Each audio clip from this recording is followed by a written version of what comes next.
Alright, so this now is finally is a remark on bank cases by Wolfgang Barz in Acta Analytica. So, oh yeah, you start class at high school. Ah, that's right. Going off to school soon. College afterwards. Yeah, high school will get that done. You basically have to get that done. There's no, you're gonna have to get something done one way or the other, so just get it done. It doesn't really matter after it's done. But yeah. Okay, so we're gonna do some epistemology. Here we go. A remark on the bank cases, and I don't read abstracts. And I apologize for how I say everyone's name. Since their formulation by Keith DeRose, the so-called bank cases have played a major role in the discussion about whether knowledge depends on practical factors. According to the proponents of pragmatic encroachment, the proper conclusion to be drawn from the bank cases and similar examples is that knowledge of a proposition P does not supervene on one's evidence for or against P. In my view, this conclusion is ill-founded. The reason is that bank cases and similar examples suffer from an ambiguity concerning the known proposition, an ambiguity that has so far been overlooked. When this ambiguity is made explicit, it becomes clear that the conclusion does not follow. DeRose is an interesting guy. Okay, Valpo. He accolades you. Said your senior year, looking pretty good thus far. I am applying to college soon. That's right. Pragmatic encroachment. Is that a funny thing? I don't know. I don't remember what this topic is if I've seen it before, so we'll find out. Okay, so first let us review the bank cases as they are presented by Jason Stanley. Low stakes. Hannah and her wife Sarah are driving home on a Friday afternoon. They plan to stop at the bank on the way home to deposit their paychecks. It is not important that they do so as they have no impending bills, but as they drive past the bank, they notice that the lines inside are very long, as they often are on Friday afternoons. Realizing that it wasn't very important that their paychecks are deposited right away, Hannah says, I know the bank will be open tomorrow since I was there just 2 weeks ago on a Saturday morning, so we can deposit our paychecks tomorrow morning. Okay, high stakes. Van Vig worked on it. I had classes with him. Also obligatory ha, Jason Stanley. Okay, obligatory ha. Okay, so high stakes. Hannah and her wife Sarah are driving home on a Friday afternoon. They plan to stop at the bank on the way home to deposit their checks. Since they have an impending bill coming due and very little in their account, it is very important that they deposit their paychecks by Saturday. Hannah notes that she was at the bank 2 weeks before on a Saturday morning and it was open, but as Sarah points out, banks do change their hours. Hannah says, I guess you're right, I don't know that the bank will be open tomorrow. So we've got the difference is, why is the bank open on a Saturday morning, and is that really important, and is it worth taking the risk of the bank having changed their hours to not be open on a Saturday from 2 weeks ago, depending on how much you need money in your bank to not cause a default, whatever, an overdraw. Okay. It strikes many of us as plausible that although her evidential situation does not vary from low stakes to high stakes, Hannah in low stakes knows that the bank will be open tomorrow, while she does not know that in high stakes. According to the proponents of pragmatic encroachment, the proper lesson to be drawn from these observations is that it is possible that the subject S and S prime have the same evidence for P, and yet S knows that P while S prime does not. I'm sorry, are these people on like crack? Like, I'm just really confused. How does she know the bank will be open tomorrow? Like, she said it was open 2 weeks ago. That is not really, like, grounds under almost any circumstances for anything other than, like, I have a reasonable belief that it'll be open tomorrow. Not that, like, you know it in the way epistemologists usually mean no. You mean you just have a reasonable belief it'll be open tomorrow. Like, that's not usually like, it being open once on a Saturday is not particularly strong evidence. So why do people think that this is like, it strikes many of us as plausible? Well, don't strike, I mean, yeah, you can say that if you're using no, but then my immediate reaction is, if this is what you mean by no, then you're using know in two different senses, you know? Because, like, if you know something by a one-time thing, that they were on Saturday, and that you know that they're going to be open tomorrow because you were there 2 weeks ago on a Saturday, and therefore you know the bank hours, okay, that's fine, that's how you want to use it. But then you do not know in high stakes. No, you might know it, but, like, you know it in a different sense. Like, you're using know in multiple senses. So it's like, why would that be, like, that's unfair. Like, it's very ambiguous the way they're using no here. Because, like, if you're going to get, like, as soon as there's any risk involved, like, why? So I guess this is the whole point of what they're calling pragmatic encroachment, is that as soon as you're challenged, you fold.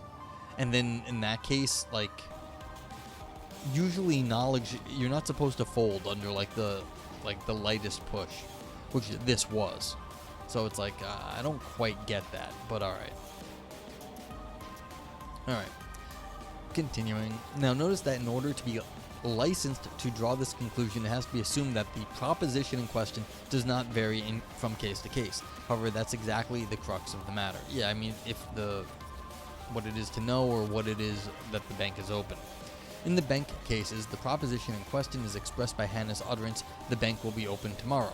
According to the standard semantics of indexicals, a token of tomorrow refers to the day after the day on which the token in question is used by the speaker. Suppose that Hannah utters the sentence in question on Friday, May 15th, 2020. Then the referent of the tomorrow token in question is Saturday, May 16th, 2020. Let us paraphrase the resulting proposition as, "The bank will be open on Saturday, May 16th. Okay. It's a little loud in my head. Let's actually drop this. Now recall that there are also non-standard so-called descriptive uses of indexicals. Geoffrey Nunberg gives an especially clear example.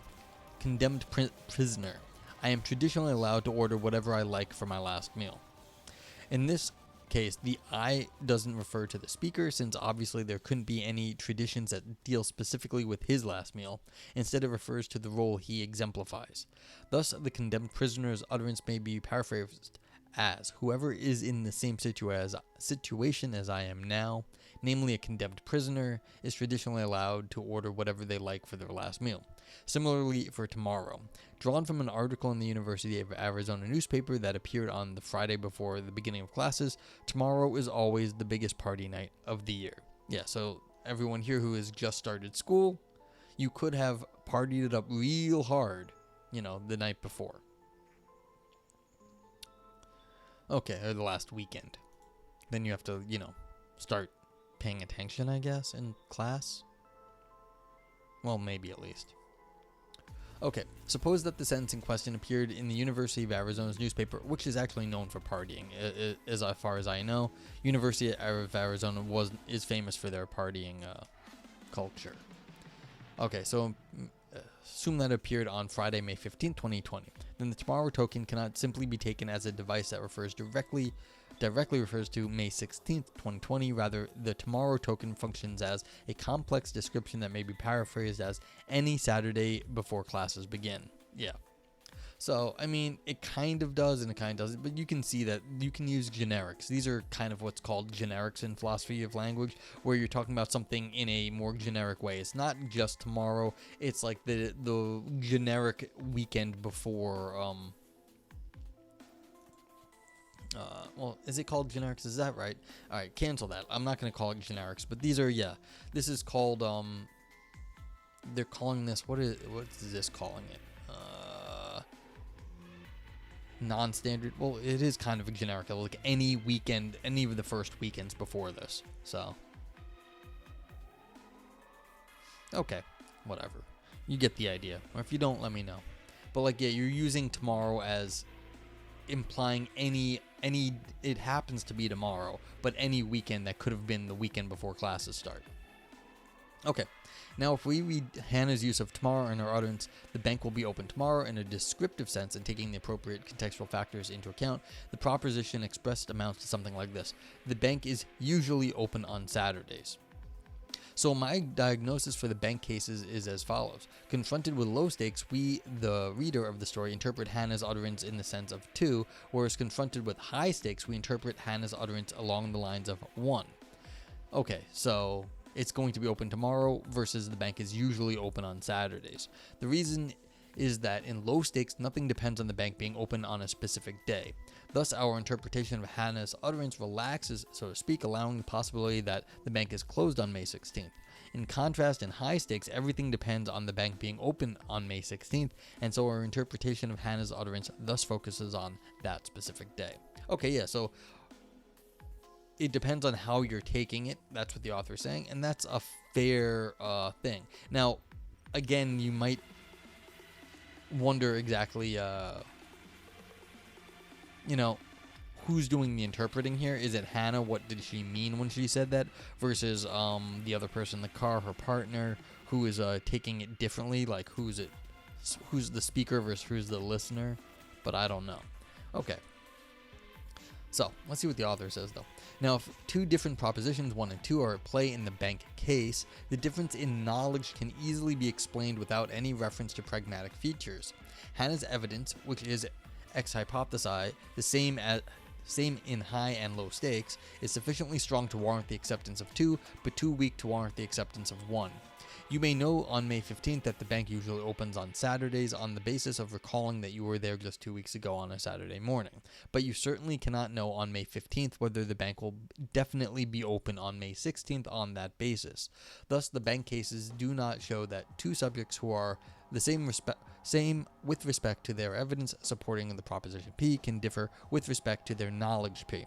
Rather, the bank cases merely show that a particular piece of evidence may suffice for knowledge of P, while the same piece of evidence does not suffice for knowledge of a different proposition Q, which is pretty trivial. Yeah, I mean, this is the thing. For her to claim that the bank would be open tomorrow is a very strong thing if you're saying the bank is going to be open tomorrow, definitely. For her to say it's usually open is fine, but then why would she say, it's usually open tomorrow, and then they can discuss whether they want to go when the stakes are so high.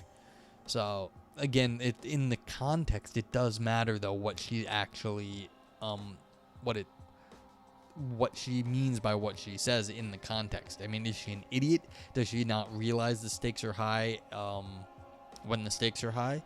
Or is she, a little, flaky or something? Or is she, being serious? I think it's going to be open tomorrow and we don't have to wait online right now. But, yeah. Let's see. Hey, Cinesemiotics. Oh my god, I'm so pissed that this is not loading up. I had fixed this. 1 sec. What the heck just happened here? Why is that not going?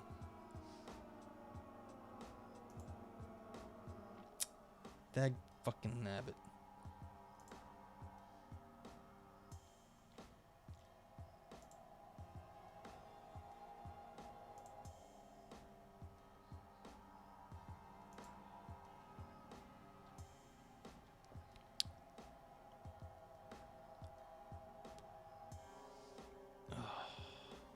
What is going on today?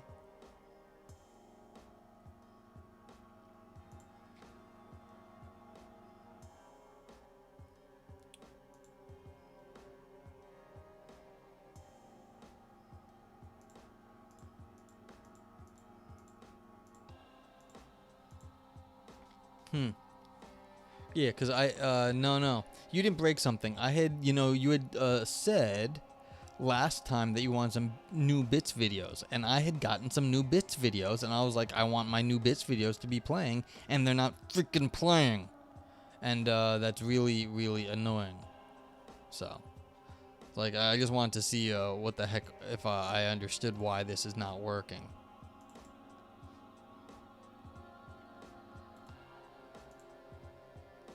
Oh, I know what I did. Well, let's see. Do I know what I did?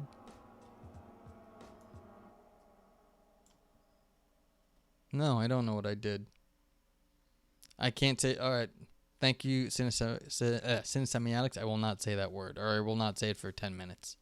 Or at least I'll try not to say it for the rest of the paper. Now, I am really annoyed why this didn't work. I'm like, this is just annoying to me. Oh, man. I spent all this time. And, not all this time.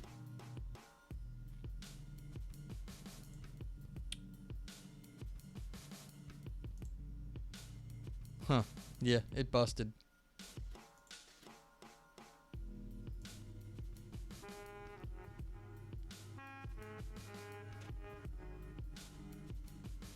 That's just rude. Well, let me see one other Dief by thing. Buttonlish gifted 10. Okay.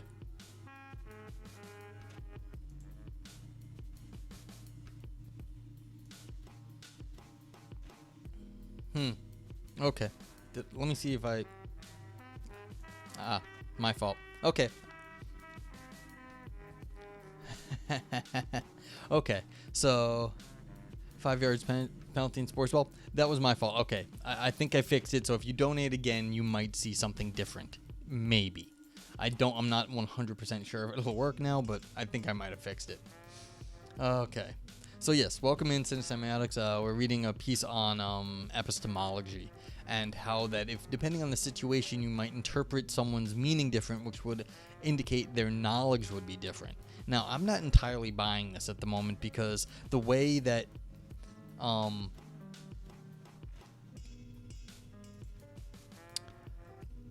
the way you determine meaning is going to be complicated. And so the idea that like you are then changing their knowledge status is different. So I'm not sure there's an actual problem here, because the problem here is, what do they know? That's what we're asking, is what do they know versus what did they say. Now, if you're trying to figure out what they know via what they say, that doesn't always line up, what people know versus what they say. Okay. Now, I'm going to have trouble not saying that word as part of the paper, unfortunately. Let's see, how am I going to do this? The proponents of the Peircean theory... the Peircean theory of encroachment might object that the ambiguity diagnosed is simply an artifact of the specific design of the bank cases.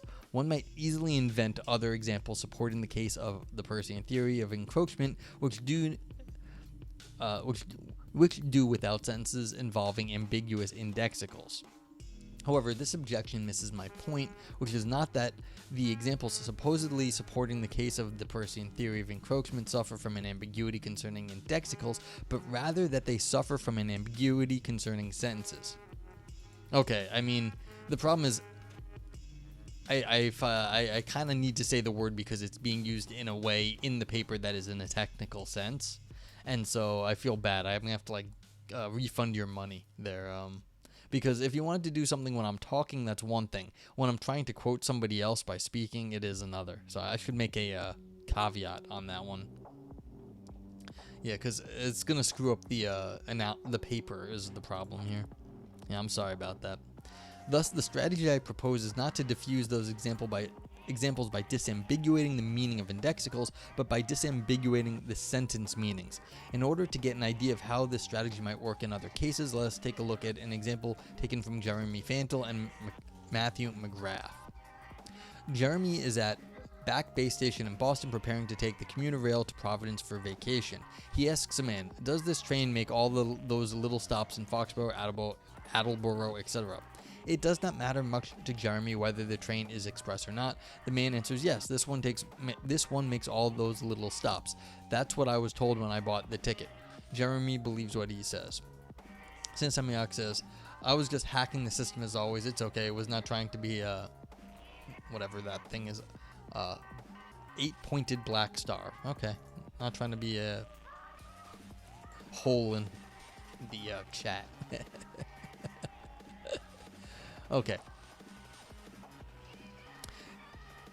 I figured that was kind of where you were going. That's why I just said it was a hole in the chat.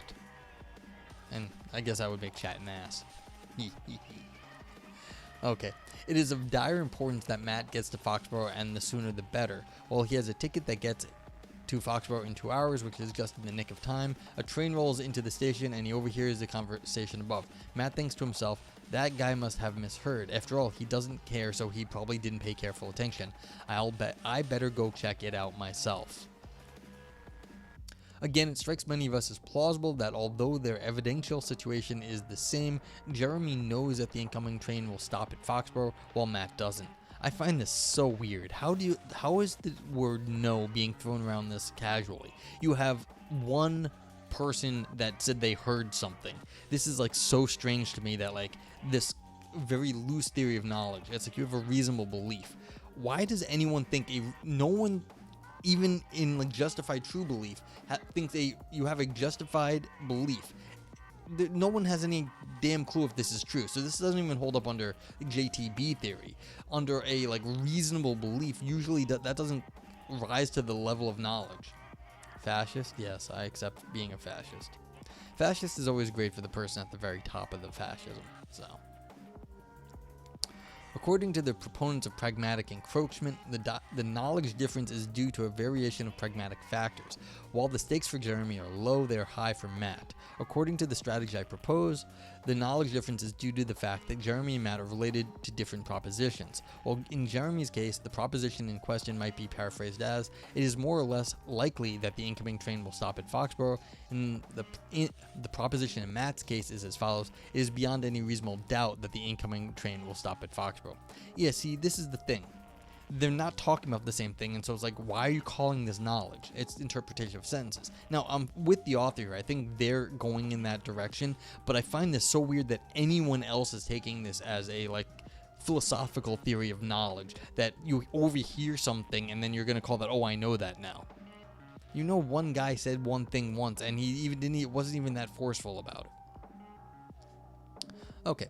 Confronted with Jeremy's case, it is natural to interpret the sentence, the train will stop at Foxborough in the sense of 3, whereas confronted with Matt's case, it is natural to interpret it along the lines of 4.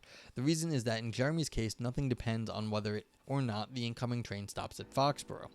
Thus, we can permit ourselves a lax interpretation that allows for the possibility that the train won't stop at Foxborough. In Matt's case, however, everything depends on the train stopping at Foxborough. Thus, our interpretation is strengthened such that the possibility that the train won't stop at Foxborough is almost ruled out. Again, the difference in knowledge can easily be explained without any reference to pragmatic features. Jeremy's evidence, which is ex hypothesi, the same as Matt's, is sufficiently strong to warrant the acceptance of 3, but too weak to warrant the acceptance of 4. You may know that it is more or less likely that the incoming train will stop at Foxborough on the basis of a stranger's testimony, but you certainly cannot know that it is beyond any reasonable doubt that the incoming train will stop at Foxborough on that basis. Again, yeah, they're interpreting the statements completely differently, and then you're saying, well, they have different knowledge levels. Well, no. The person who needs to know that also knows the same thing as the person who has the weak one. They know that it is more or less likely that the incoming train will stop at Foxborough. Everyone knows this, and so it's weird that they're saying they have different knowledge levels. They don't have different knowledge levels. They have the exact same knowledge level, but someone needs a different thing. They need different kinds of knowledge. And so why is this being interpreted as having different knowledge levels? They all have the exact same knowledge level, because the person who needs the train to stop there, with a high, it has to be absolutely certain that the train's going to a particular location. They also know that it's more or less likely, but that's not good enough for them. But they know that also. So the fact that we're saying that there's different knowledge levels here is very weird. They have the same knowledge levels, but one has completely different needs than the other person. Okay. Regardless of my treatment of the train cases, one might object that, in contrast to the bank cases, it is unclear where the two different readings 3 and 4 are supposed to be coming from. Unlike the sentence, the bank will be open tomorrow, the sentence, the incoming train will stop at Foxborough, does not contain a word or phrase which we can attribute different meanings. It therefore looks as if the epistemic operators, it is more or less likely that, and it is beyond any reasonable doubt that, come from nowhere. The sentence simply contains no linguistic material from which we can derive these operators, so it seems that 3 and 4 are quite arbitrary reinterpretations of a proposition which is perfectly fine in itself and does not require any enrichment, namely, the incoming train will stop at Foxborough. But see, this is so weird. This is not what the original person said. They said, this is what I overheard, which is this is what I was told, which is weaker than saying it will stop at Foxborough. And this is what we're talking about. Different people are interpreting something differently, but different people have different requirements, and so they're making stuff up according to their requirements. They both have the same knowledge about what the guy said. And so this has come apart from reality, because everyone has the train will more or less likely stop at Foxborough. That's fine. The problem is the person needs, I need to know absolutely that it stops at Foxborough. Epistemologist, please.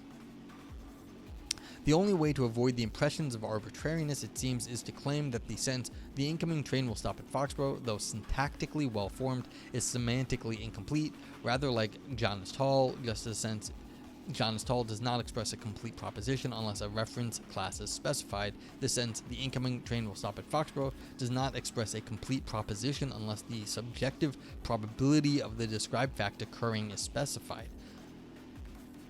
Yes, you could specify more in the sentence. Okay. Consequently, 5 is not a full-fledged proposition, but merely a propositional stub, so to speak. However, this is implausible, to put it mildly. Yeah, I was going to say, this is like, why would you do that? That makes no sense. Like, just saying a perfectly well-formed sentence like the incoming train will stop at Foxborough is not like a perfectly well-formed thought. Like, what would be wrong with that? Okay.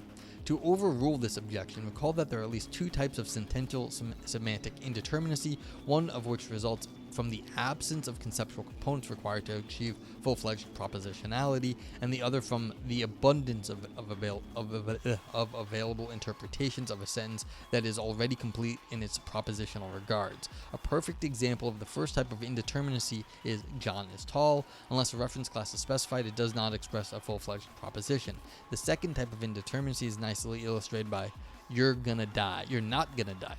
The sentence, you're not going to die, is perfectly fine in propositional regards, given that the referent you is determined. We don't need to replenish it in order to achieve full-fledged propositionality, for it already expresses a full-fledged proposition. Nevertheless, it depends on the overall situation exactly which proposition is expressed. To illustrate, consider two short stories. Zeus has accidentally chopped his head and starts crying terribly. Hera comes by. Science Semiotics gifted for bits. Science Semiotics says, "Salt be J Saul for P Jade, Sulk for me stay for now be Shays, Alt 4 Bs." I hope you liked the Chihiro clip. What's that movie? Dag now I'm blanking on it. Spirited Away. Thank you for the 4 bits. Okay, so just so you know, the bits now, I did it fast. I didn't do I don't know how great of a job I did, but like I did 0 to 100 bits is that clip. 101 to 499 is the original clip, and I think over 500 bits is a third clip. So if I get gifted 502 bits, you'll see a different video. But yeah. Okay, so Zeus has accidentally chopped his head and starts crying terribly. Hera comes by and consoles him. Hey, it's not so bad, you're not gonna die. After all, you're a god. Okay, 5-year-old John has accidentally cut his little finger with a knife and starts crying terribly. His mother comes by and consoles him. Hey, it's not so bad, you're not gonna die. After all, you're a brave boy. Confronted with Zeus's case, it's natural to interpret you're not gonna die in the sense of you are immortal. In contrast, confronted with John's case, it is natural to interpret you're not going to die along the lines of you're not going to die from that little cut. I'm not entirely sure that one is telling Zeus that he's immortal. It's saying both of these are kind of saying what you're not going to get, it's not going to be a significant harm to you. Now, one of them is that because Zeus is immortal, and the other one is that the kid will get better. But either way, you could interpret this differently. I mean, I don't have these intuitions like that the author has. So what is happening in John's case is a phenomenon which goes under various labels in literature. Bach calls it expansion, while Recanati speaks of enrichment. The basic idea is that even if all the operations necessary for achieving full-fledged propositionality, such as resolving ambiguities, identify hidden parameters, specifying reference classes, and assigning reference to indexical expressions have been made, what is actually said by an utterance in a given situation is still underdetermined. A further step is necessary. Yeah, there's always more to situations.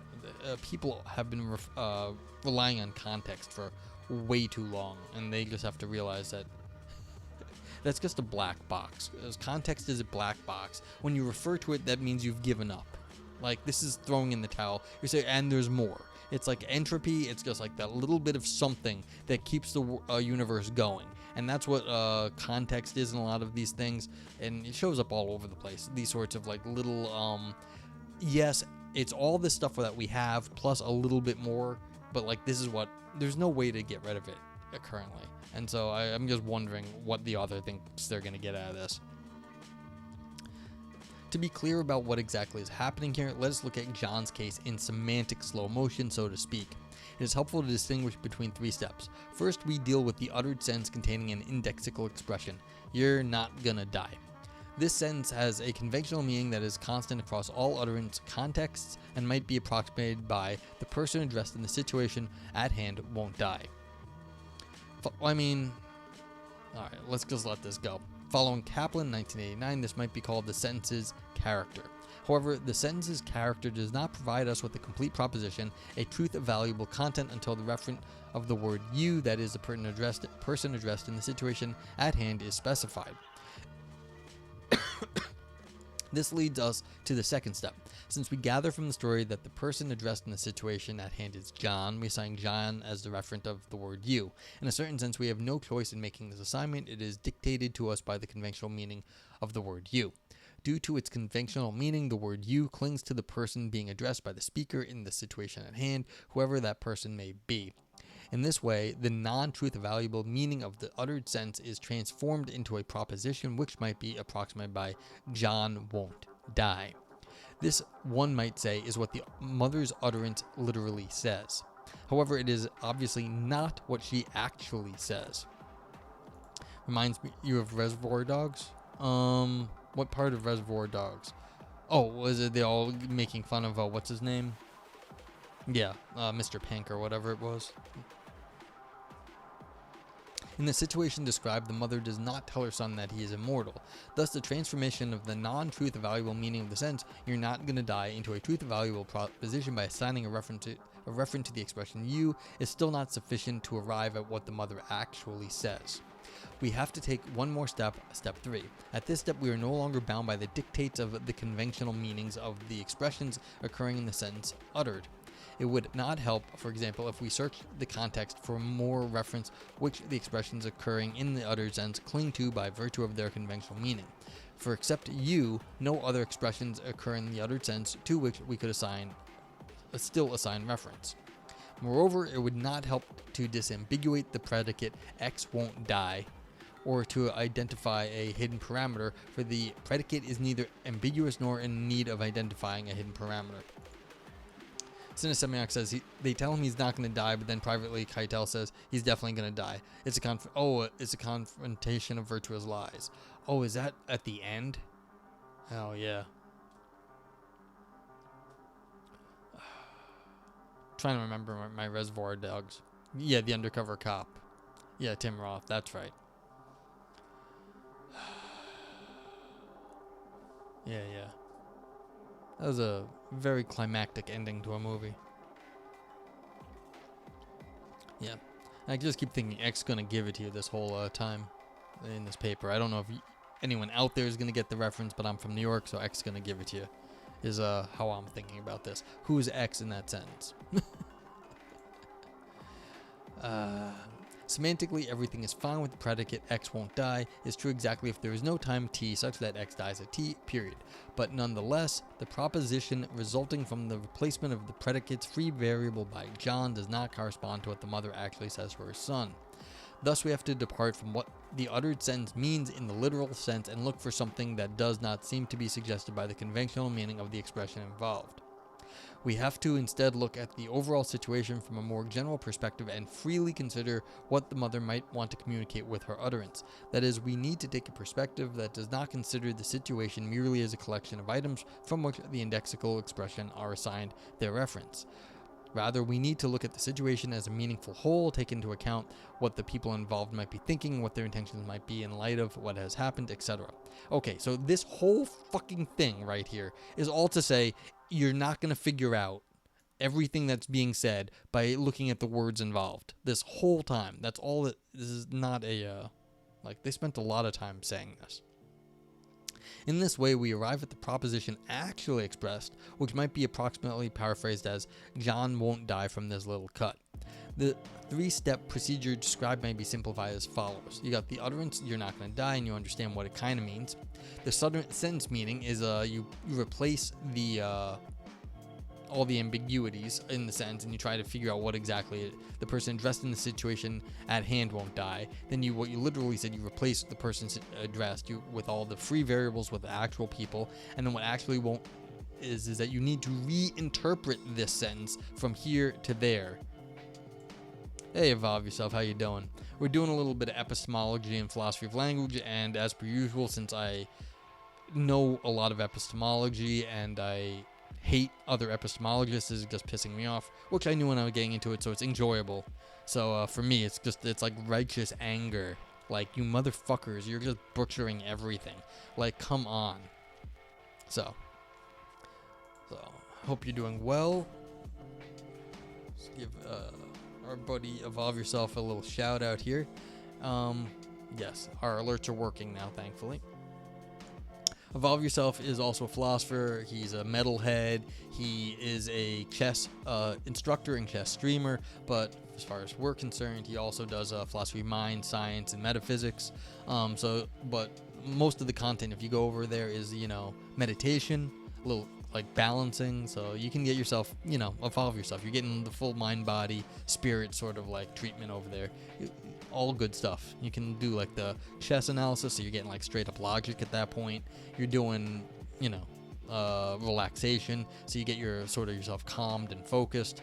It's good times. So if anyone doesn't know Evolve Yourself, go drop a follow. But yeah. Okay. The philosophically interesting point is that the last step, the transition from what is literally said to what is actually said, seems to be an inference to the best explanation. This is the problem. This is what I mean. This is a black fucking box here. They have no goddamn idea what the hell's going on in this, and they're just making shit up. They're like, it's an inference to something. Like, you're somehow jumping to a good interpretation. And inference to the best interpretation, that's funny. It's a riff on, actually, the Peirce, who is a pragmatist. It's the inference to the best explanation. This is inference to the best interpretation. Which I completely, this is a complete black box explanation, which is no explanation at all, as far as I'm concerned. They didn't explain how this happened. So, which is, while loosely related to the literal meaning, may radically override it. See, it's just, they're saying, although we started at one place, we may mean the opposite. Okay, thus Recanati aptly speaks of free enrichment. That the inference is only loosely related to the literal meaning of the utterance may even override it in a radical way does not, of course, mean that the inference is not guided by principles, but which ones are involved is a matter of controversy. However, the most promising approach is to draw on certain Gricean conversational maxims or variants thereof. It seems, for example, tempting to say that the transition from what is literally to what is actually said is guided by a general maximum along the lines of expand what is literally said by finding the most specific interpretation available that fits what you think is the intended point of the speaker. So in other words, figure it out. They're not doing anything here. Now, of course, when you do this, you have to start somewhere, and then you have to get somewhere else. So where you start and where you end shouldn't be that far off, but it has to be in some sense related. But the problem is there's no way to do this in a technically rigorous sense. So it's like when I say you're not going to die from that cut, the idea that I'm saying what you're not going to die. And then it says, well, what I really mean is grow up. You're just being a wuss, and that cut is nothing. And so it's very... going from one to the other is it's not so clear how that happens. And we got nothing in terms of the compositionality of the sentences or enough from the contextual clues, which of course mean nothing. Because, you get to pick and choose what clues you think are important. But that would mean you already knew what the meaning of the intended meaning of the sentence was. Anyone have any questions on that stuff? Why am I angry about this? They're trying to make it look, they're dressing this up like they look like they have a whole technical theory here, but going from this third step to this fourth step is just all hand waving. And so, my proposal is that the mechanism described, you did not describe a mechanism. that is, the expansion and enrichment by an inference to the best interpretation, is also at work in the train cases. We are told a little story about Jeremy and Matt that ends with the narrator asking us if the two characters know that the train will stop at Foxborough. The important factor, the factor that triggers expansion and enrichment, is that we are told that Jeremy and Matt have radically different informational needs. For Jeremy, it doesn't matter if the train stops at Foxborough, but for Matt, it is of paramount importance. Well, thank you, Evolve Yourself. I'm glad someone hears. From Matt's perspective, the possibility of the train skipping Foxborough should better be ruled out, while from Jeremy's perspective, this is not mandatory. So when we are eventually asked to judge whether Jeremy and Matt respectively know that the train will stop at Foxborough, we understand this question differently, that is relativized to Jeremy and Matt's informational needs. You see, I find this ridiculous. No, neither of them know that the train's going to stop at Foxborough. It's just that Jeremy doesn't care, and that knowledge that it might is more likely than not is good enough for Jeremy. And Matt knows the same thing, that it's more likely than not, but that's nowhere good enough for Matt's needs. I find this like completely missing the point that they have the exact same knowledge given to them by the informant, just some guy that was told something by somebody else. So it's weird to me. Alright. To avoid any misunderstanding, let me add that I am not claiming that Jeremy and Matt understand the man's utterance. Yes, this one makes all those little stops differently. I do not make any claim about how the story's characters understand some utterance made within the story. Rather, I am claiming that we, the story's readers, take the content clause within the narrator's question differently depending on whether it focuses on Jeremy or Matt. With respect to Jeremy, we interpret the content clause as expressing the lax proposition, it is more or less likely that the train will stop at Foxborough. With respect to Matt, we interpret the content clause as expressing the strengthened proposition that it is beyond any reasonable doubt that the train will stop at Foxborough. And this is exactly what I deny. Like, this is not what we are doing. That the first one is the only one that matters to Matt is true, but it also matters to Jeremy. The first one only matters to Jeremy. It also matters to Matt, but it's not good enough for Matt. And so here's the problem. That's it. It's that this is good enough for Jeremy. Like, this color. This is good enough for Jeremy, but this is not good enough for Matt. It's like, so this one right here, it's like, no, this is like X'd out. So that's the problem. I mean, if it's like, yeah, I'm sorry. It's just, this is if you want to get clear on what you're talking about, you have to define what you mean by knowledge here. And it's like, you're not doing that, because that's the thing about this. You're saying you're treating the knowledge as different between the two people, but then you're giving them each a different proposition. So, I know, but like, it said it was, in the story, it said it was very important for Matt. I mean, I don't know what it is. So it doesn't matter. That was just by postulation. I mean, you're in Massachusetts. What do you give a shit where you're going? You should just leave Massachusetts. I'm sorry. I love Massachusetts. I apologize. It's like, just go to Rhode Island already. Home of Red Sox fans and Patriots fans. Sorry, I'm from New York. We have things to say about each other's sports fans and how much we like them. Yeah. Okay. Similar to the case considered earlier, these different readings are not the result of resolving ambiguity, identifying hidden parameters, or contextually assigning reference to indexical expressions, but rather the conclusions of inferences to the best interpretation of what the narrator's question aims at. Thus, as in the case of the mother comforting her son, it is a case of applying the general maxim of finding the most specific interpretation available that fits what we think is the intended point of the speaker. But see, here's the thing. We think is the intended point of the speaker. You already had to know the meaning of the sentence, or you already had to come up with the meaning of the sentence. That's what the point is here. You can't do this. Is going in the wrong direction if you're trying to show a mechanism.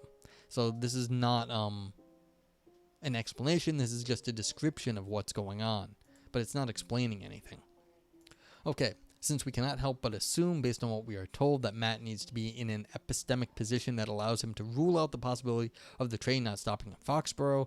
I mean, Foxborough is where the Patriots play, so maybe this person needs to get there to go see the Patriots play and cry that Tom Brady has left. We adjust our understanding of the Matt-directed question to fit Matt's informational needs, which are, as one might say, acute. Yes, go cry about Tom Brady. We understand the narrator's question as asking us whether Matt's informational need has been satisfied, that is, whether Matt can rule out the possibility of the train not stopping at Foxborough. For what else could the intended point of this question be? Similarly, for Jeremy-directed questions, since we gather from the story that for him it doesn't matter whether a train stops at Foxborough or not, we adjust our understanding to fit Jeremy's informational needs, which are in contrast to Matt's only moderate. With these adjustments, we eventually satisfy the maxim that requires us to find the most specific interpretation of the narrator's question. Again, they have to me, they both know the same thing, but one of them that they need more. That's all it is. So it's not like that their knowledge is different. It's just that one doesn't have the same requirements. I find this very strange that the author is interpreting it this way. Okay, in a certain sense, then, the bank, the train, and other related cases are of a kind of philosophical self-deception. Philosophers put a spoke in their own wheel in the way they tell their story, so to speak. By distributing the informational needs of the story's protagonists utterly unequally, philosophers trigger an interpretive process in their readers' minds that inevitably leads to the content clause of the narrator's question, does S know that P, being understood differently. Now, this is fair, actually. This may be a framing effect. The way we ask a question in different situations leads us to ask different questions about what people need and therefore are interpreting things differently. That I can actually get behind. Okay. Framing effects are real. That's psychological science that's, been backed up. There's nothing wrong with framing effects, that how we talk about stuff will get people to ask different questions. That's just Psych 101. You can talk about that in marketing. If you watch an advertisement on the TV or on Twitch or whatever, then what's going to happen is they're going to try to set you up to ask certain questions. And, that's the whole point. Do I need this product? Do I want this product? Do I think this product is better than another product? But that's the whole thing. Do you know that one product is better than another product? They're going to try to get you to understand that question differently. So this is fine, actually. So I kind of hate how they got here, but I'm not that angry about being here right now. Okay. The alleged evidence for pragmatic encroachment, which lies in the fact that we answer the question differently for subjects whose evidential situation is the same, is thereby nullified. Our different answers do not show that it is possible that subjects S and S' have the same evidence for P and yet S knows P while S' does not. Rather, our different answers merely show that it is possible that subject S has the same evidence for P that subject S' has for Q, where the two things are different, and yet S knows P while S' does not know Q. This, however, is a rather trivial insight that is insignificant in philosophical terms. Yes, but they spent a whole lot of time fucking saying that. Although I've only dealt with 2 examples here, it is nevertheless fair to say that the discussion so far makes it seem very likely that any example in support of pragmatic encroachment could be diffused using the strategy proposed in this paper. This is because all the stories that appear in the literature as evidence of pragmatic encroachment operate with a large imbalance in terms of the protagonist's informational needs. Okay, so now we're getting somewhere. This paper has shifted from epistemology to just be an attack on pragmatic encroachment. They didn't really go into a lot of pragmatic encroachment above. So, okay, that's fine. Note that my strategy also avoids contextualism along the lines of de Rose, that is, the thesis that the truth conditions of knowledge attributions vary with pragmatic factors. The variations in meaning diagnosed in this paper are not concerned with the verb to know, but rather with the senses that express what it is putatively known. According to the approach taken in this paper, it is neither knowledge itself nor the meaning of the verb to know that vary with pragmatic factors. Rather, it is the meaning of the content clause within the question, does S know that P? This variation in meaning, however, is not only found in questions regarding a person's knowledge. Rather, it is the result of a general interpretive mechanism which is effective almost everywhere in natural language understanding, so we should not be surprised at the variations in meaning that it brings about. At least epistemology need not be rewritten to accommodate this phenomenon. That's fair. Like, see, this is the funny thing. I think they're just like completely wrong about how they're arguing, but I think they're right in their conclusion. I think they're right, but for the wrong reasons. Basically, the different people are asking different questions with like you can ask different questions of the same content, and then of course if you're asking different questions, then you have different answers because you have different needs. But like, do they know the same stuff? Yeah, sure, they know exactly the same stuff, but that doesn't matter, because if one needs to know something more, then that's not that interesting. I guess they're just saying that you can generalize, keep doing this for everything, but again, then you're just reinterpreting everybody that you, all the pragmatic stuff, the pragmatic encroachment stuff. All right, so now let's talk about the structural argument here. This is just modus tollens versus modus ponens for everyone who's a philosopher out there. One person's here's the phrase: one person's modus ponens is another person's modus tollens. What that means is, look, you can do things in multiple ways, and so if one person says, okay, this is how it goes, and then I say, no, I can do it this way, and so therefore you're wrong because I'm doing it a different way. Well, both of them can do it that way. You can say, well, I'm right, my way's right, your way's wrong, and they say, no, my interpretation's right, and since I'm right, you're wrong. So this is basically let's call it tu quoque in the Latin. But if you can show multiple ways to get different answers, like the opposite thing, then you can both say, look, neither of that the other person's wrong. But what I'm saying is both of them are wrong, because they actually are just disagreeing on how to interpret the phenomena.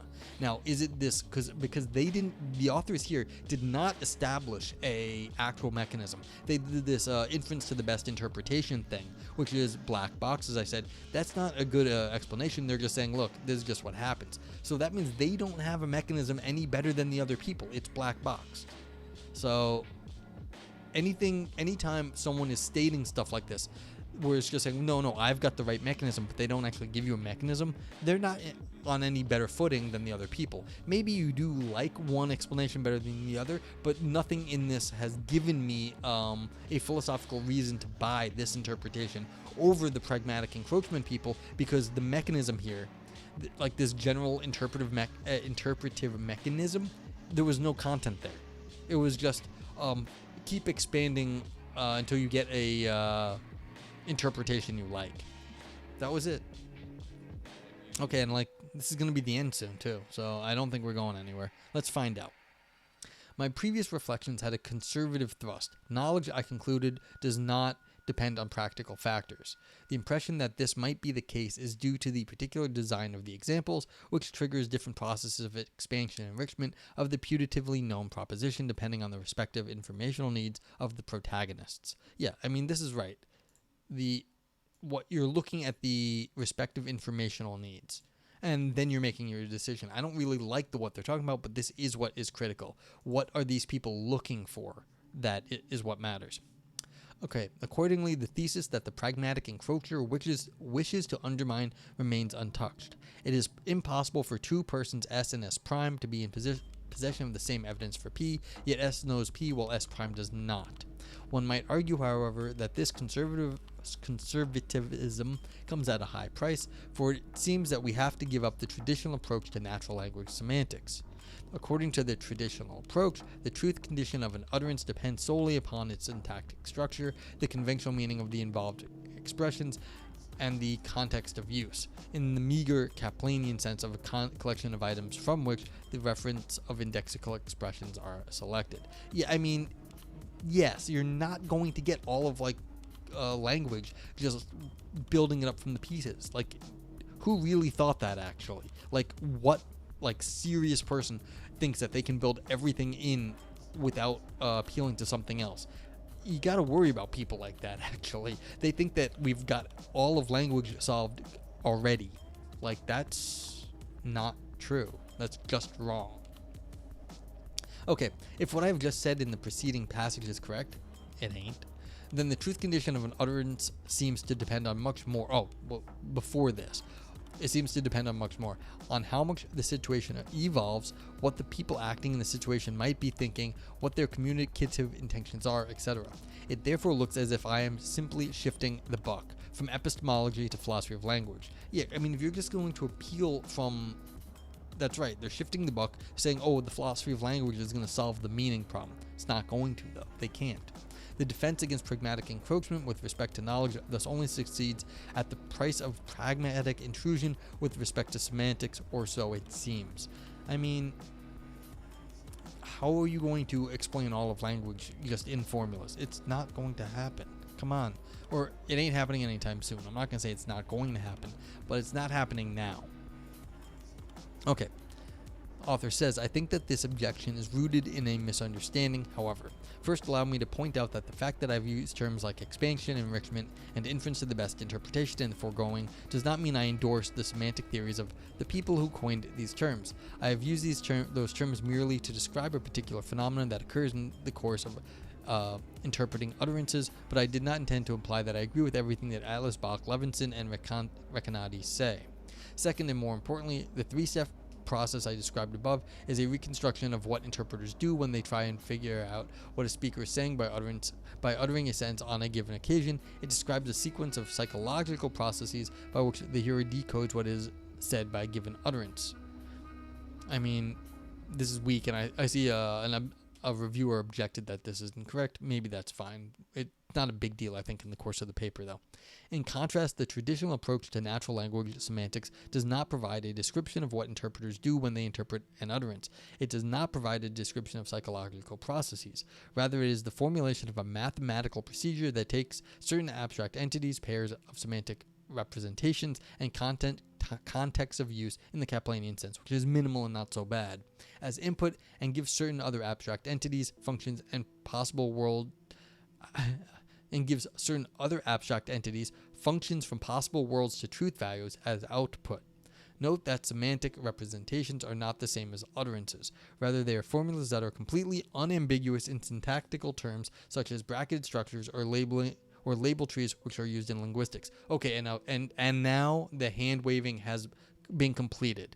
They have somehow gotten all the way to perfectly labeled tree structures in linguistics. Like, we took phenomena in the world and we've gotten all the way into like perfectly disambiguated linguistic mathematical linguistics. Like, this is just abstracted away from anything in the world and just got it all the way into formulas. Like,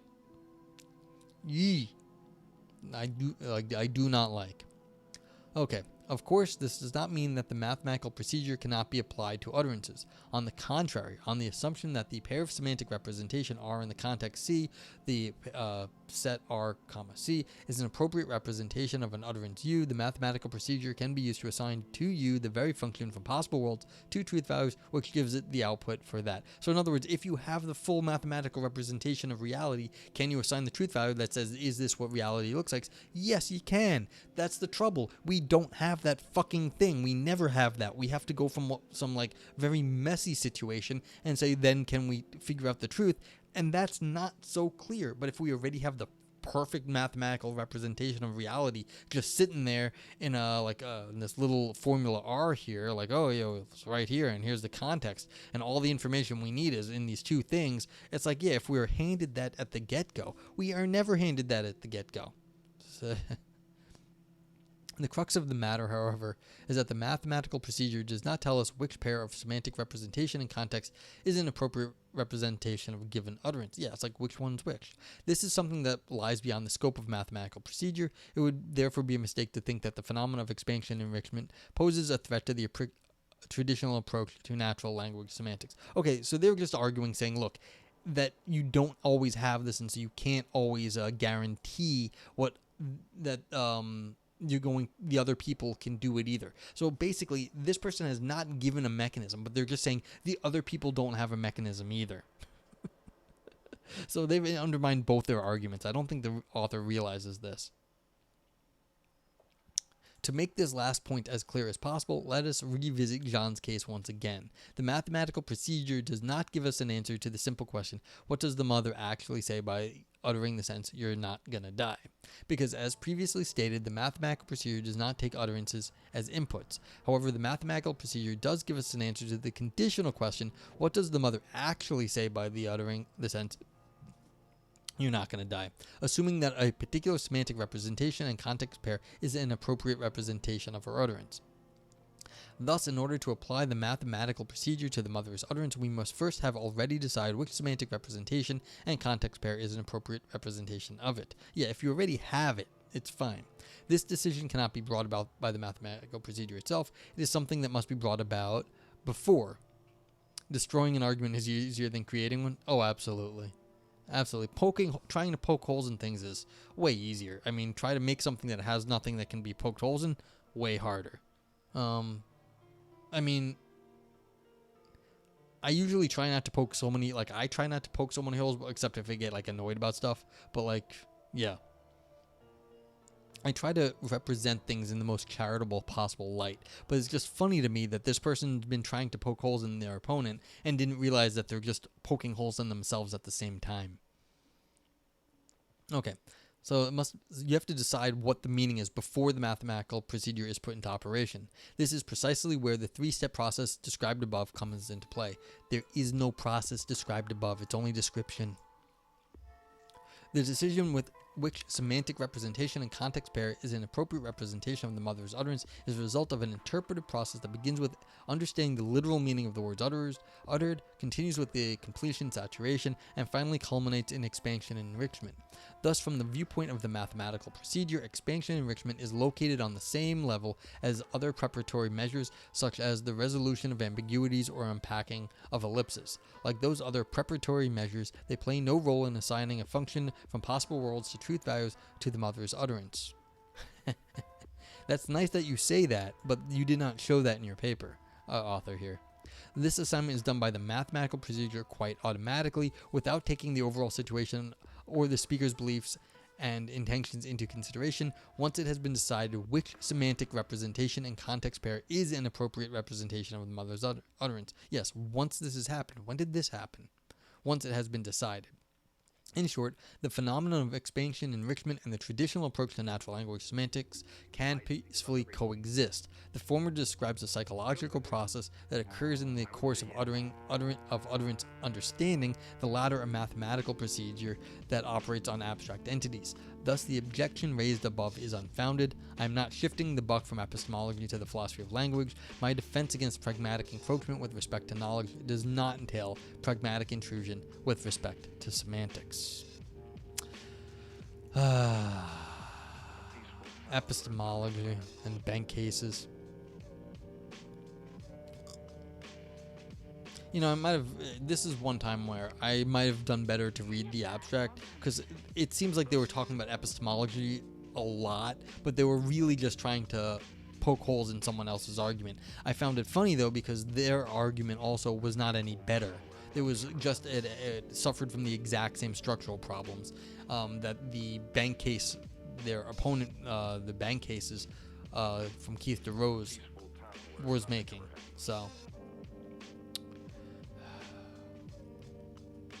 okay. Now, does anyone have any comments on this anymore? I know I kind of ranted, but I'm just being grumpy lately anyway, so I was happy to rant, and feels better to just get shit out. Otherwise, we'll move on to another paper, and then we can maybe talk about something else.